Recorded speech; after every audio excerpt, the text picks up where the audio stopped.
Assalamualaikum warahmatullahi wabarakatuh. Perkenalkan, nama saya Pema Syahdili dengan NIM 21 2022 317, mahasiswa dari Universitas Muhammadiyah Palembang, Fakultas Ekonomi jurusan Manajemen kelas malam. Di dalam video ini saya akan mempresentasikan tugas dari mata kuliah Hukum Bisnis yang diampu oleh Bapak Dr. Hasanal Mulkan, SHM Hum. Baik, langsung saja. Bab 2 yaitu hukum perusahaan.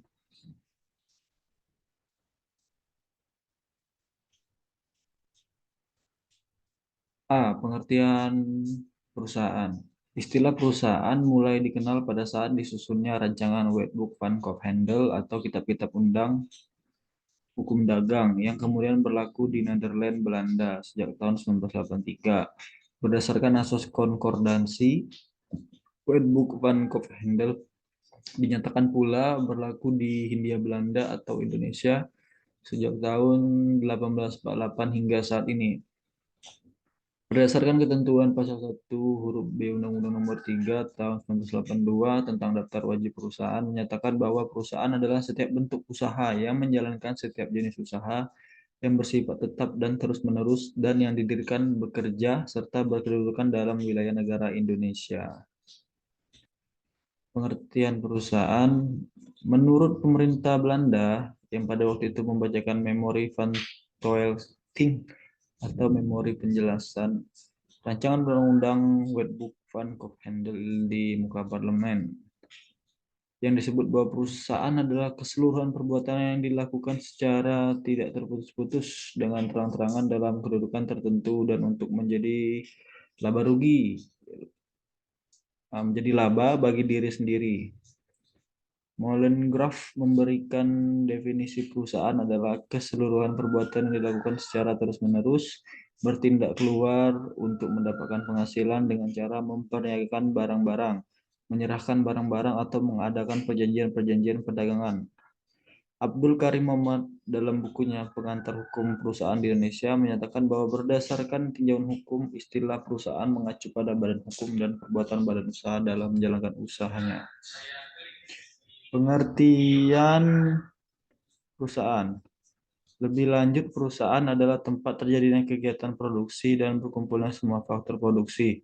Sementara itu, dalam hukum positif Indonesia, Undang-Undang Nomor 3 Tahun 1982 tentang Daftar Wajib Perusahaan Pasal 1 huruf B dirumuskan bahwa perusahaan adalah setiap bentuk usaha yang menjalankan setiap jenis usaha yang tetap dan terus-menerus dan yang didirikan, bekerja serta berkedudukan dalam wilayah negara Indonesia untuk tujuan memperoleh keuntungan dan atau laba. Mr. M. Pollack menerangkan bahwa perusahaan ada apabila diperlukan adanya perhitungan-perhitungan tentang laba rugi yang dapat diperkirakan dan segala sesuatu itu dicatat dalam pembukuan. Pollack mendefinisikan perusahaan dari sudut pandang komersial. Kemudian B, unsur-unsur pengertian perusahaan itu ada 6. Yang pertama, badan usaha. Untuk hukum menunjukkan legalitas perusahaan sebagai badan usaha yang menjalankan kegiatan ekonomi. Untuk hukum itu secara formal termuat dalam akta pendirian atau surat izin usaha. Yang kedua, itu kegiatan dalam bidang ekonomi. Tidak dilarang undang-undang, tidak bertentangan dengan kepentingan umum dan kesusilaan, dan tidak dilakukan dengan cara melawan hukum. Yang ketiga itu terus-menerus, yaitu kegiatan dijalankan untuk jangka waktu yang ditetapkan dalam akta pendirian atau surat izin usaha.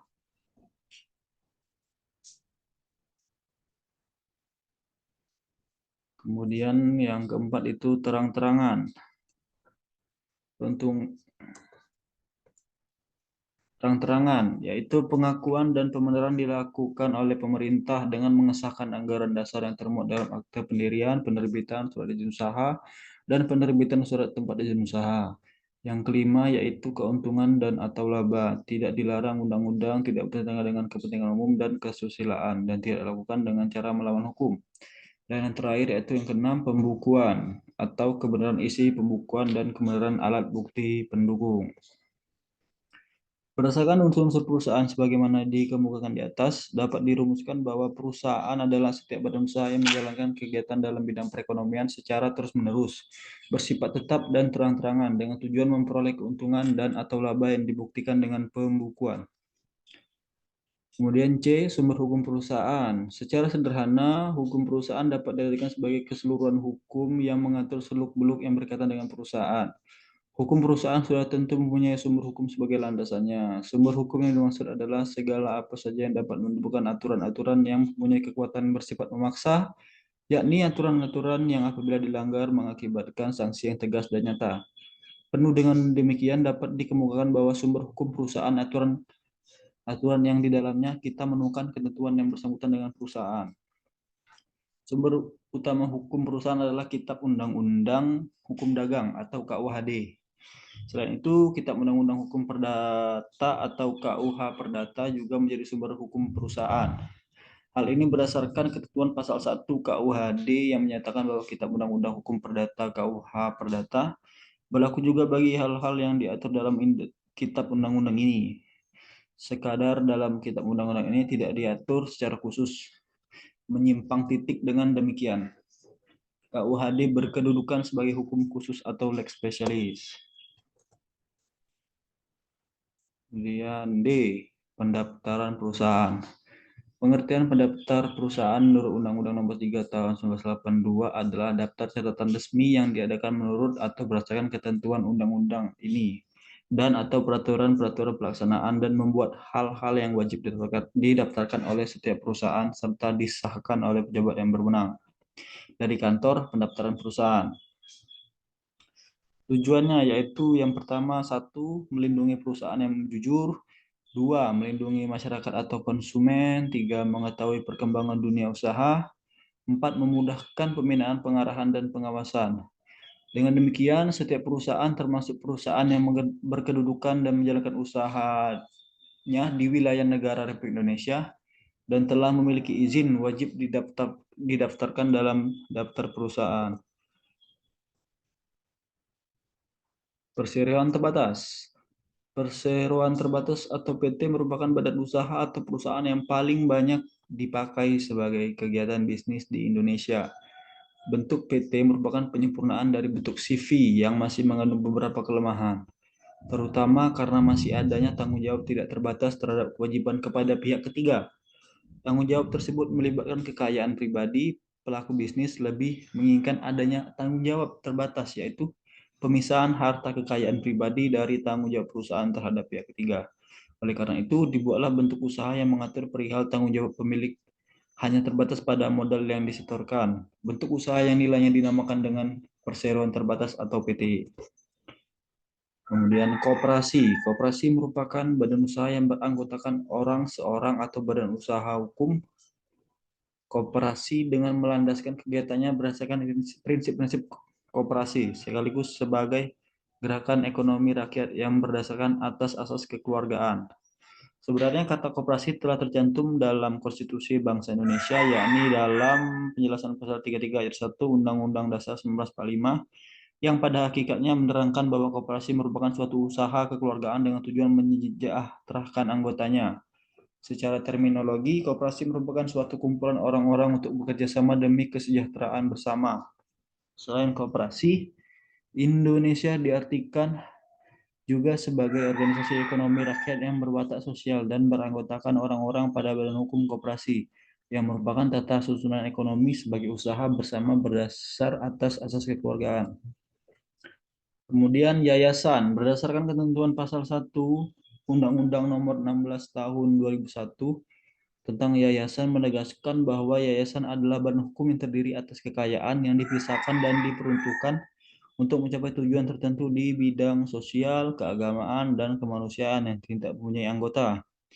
Pendirian suatu yayasan tentu dengan suatu akta notaris dan yayasan baru yang memperoleh suatu sebagai badan hukum setelah akta pendiriannya disahkan oleh Menteri Kehakiman atau sekarang disebut Menteri Kehakiman dan Hak Asasi Manusia. Sebagai badan hukum yang mempunyai maksud dan tujuan yang bersifat sosial, keagamaan, dan kemanusiaan, yayasan mempunyai organ yang terdiri dari pembina, pengurus, dan pengawas. Kemudian firma. Yang dimaksud dengan firma atau partnership adalah suatu usaha bersama dua orang atau lebih yang dimasukkan untuk menjalankan suatu usaha di bawah suatu nama bersama. Pengertian firma menurut ketentuan pasal 16, 17, 18 KUHD menyatakan bahwa firma adalah suatu perseroan perdata atau matchcap yang menyelenggarakan perusahaan atas nama bersama, di mana tiap-tiap persero yang tidak dikecualikan satu sama lain dapat meningkatkan firma dengan pihak ketiga dan masing-masing bertanggung jawab atas seluruh utang secara tanggung-menanggung. Letak kekhususan firma yaitu ada tiga. A. Menyelenggarakan perusahaan. B. Mempunyai nama besar pasal 17 KUHD. C. Pertanggungjawabannya persero secara tanggung-menanggung pasal 18 KUHD. Kemudian ada persekutuan komanditer atau CV. Bentuk perseroan ini tidak diatur secara tersendiri dalam KUHD, melainkan digabung bersama dengan peraturan-peraturan menjadi perseroan firma. Pasal 18 KUHD menyebutkan bahwa perseroan komanditer adalah suatu perseroan untuk menjalankan suatu perusahaan yang dibentuk antara satu orang atau beberapa persero secara tanggung-menanggung, bertanggung jawab untuk seluruhnya, buka kurung tanggung jawab solider pada satu pihak dan satu orang atau lebih sebagai pelepas uang pada pihak yang lain. Titik ada dasar pikiran pembentuk perseroan ini adalah seorang atau lebih mempercayakan uang atau barang untuk digunakan di dalam perniagaan atau lebih menjalankan perusahaan tersebut. Dan karena itulah orang menjalankan perusahaan itu sajalah yang pada umumnya berhubungan dengan pihak-pihak ketiga. Karena itu pula si penguasa bertanggung jawab sepenuhnya kepada pihak ketiga dan tidak semua anggota yang bertindak keluar. Perserian perorangan. Menurut HMN Purwo Sucipto, bentuk perusahaan perseorangan secara resmi tidak ada dalam dunia bisnis. Masyarakat telah mengenal dan menerima bentuk badan usaha perseorangan yang disebut dengan perusahaan dagang atau PD, atau usaha dagang, atau Undang-Undang Dasar. Tidak berarti bahwa kalau ada nama PD atau UD selalu bermakna bisnis. Perbandingan badan usaha ini di Inggris dikenal sebagai sole trader dan di Amerika dikenal sebagai solo proprietorship. Adalah organisasi bisnis yang tidak berbadan hukum yang dimiliki oleh satu orang yang disebut dengan solo proprietor. Seorang proprietor memiliki sendiri seluruh kekayaan atau aset perusahaan dan bertanggung jawab sendiri pula atas seluruh utang-utang perusahaan pemilik ini. Pemilik inilah yang menjalankan bisnis. Sole proprietorship adalah bentuk usaha yang paling sederhana. Tidak ada persyaratan formal dalam mendirikan badan usaha ini. Kebanyakan pengusaha kecil dan beberapa pengusaha menengah menjalankan perusahaan dalam bentuk badan usaha ini. Baik, mungkin itu saja yang dapat saya sampaikan dalam presentasi di video ini. Jika ada kurangnya saya mohon maaf. Kepada Allah saya mohon ampun, saya ucapkan terima kasih dan akhiri wassalamualaikum warahmatullahi wabarakatuh.